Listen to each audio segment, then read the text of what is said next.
Hey everybody, we're back here with Senator Amy Klobuchar and Mayor Pete Buttigieg. You're both Midwestern politicians. You're sort of the Midwestern Political Supergroup. You're the traveling Wilburys of the Midwest.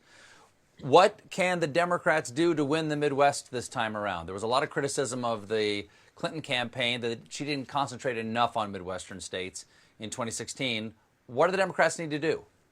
Look, in my part of the so-called Rust Belt, there was earlier a feeling of being ignored, and then later this feeling of being treated with sort of fascination by political analysts looking for the secret to winning elections. To me, it's really straightforward. We've got to make sure that we're taking care of people. That includes economic issues, includes issues of basic fairness. It means keeping us safe and making sure people are able to live lives of their choosing. And whether it's in the Midwest or other parts of the country, I think the choice has never been clearer. And that was before we got into this situation with the pandemic.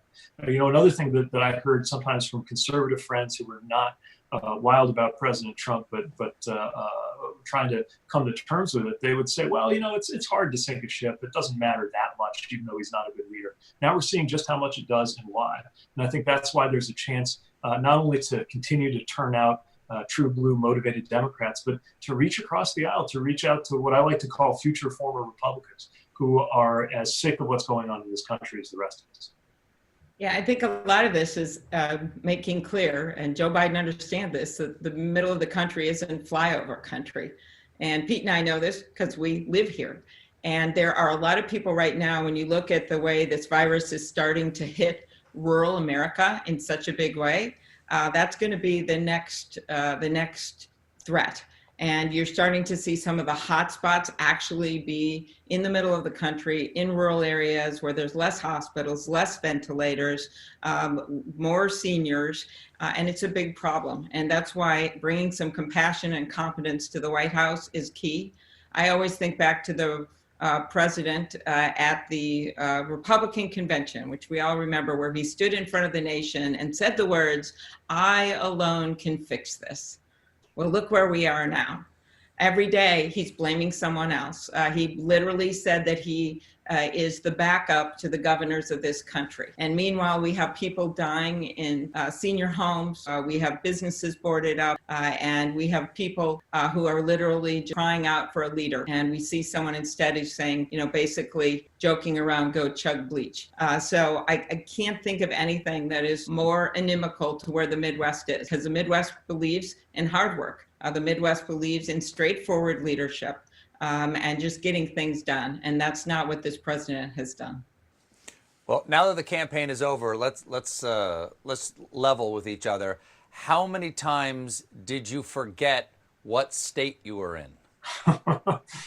I can definitely think of one time when I was in San Diego and I stepped out into a room and I was convinced that I was in Las Vegas. And actually, to this day, I'm not certain if it might have been the other way around. It might have been Las Vegas convinced I was in San Diego. But anyway, luckily, I didn't say the wrong thing on television. But it takes a while to get your bearings sometimes. You're sleep deprived. We would have sometimes a 4-state day. Where by the time you wake up the next day, you have no idea what part of the country you're in. And it's all just part of the constant motion that's part of the campaign and a reminder of how big our country is. Senator, do you always keep your bearings? Pretty much, except just a few days after I got out of the race, I woke up and I was in this room and I noticed the lights were coming in the windows in a really bright way from the street. And I thought, what hotel is this? Where am I staying? And I realized, I opened my eyes, I'm in my own house. I own this room. This is where I am. And so I think you travel so much, you're out on the road, that you sometimes even forget when you're in your own house. Yes. And it is great to be home now. I'm gonna let you go, but before we go, can you each turn around and pick one book off that shelf at random and tell me what it is? Okay. All right. Well, here's one. Oh, you'll like this one. Nora Ephron, I Feel Bad About My Neck. Good one. I know that book. Yeah. Mayor?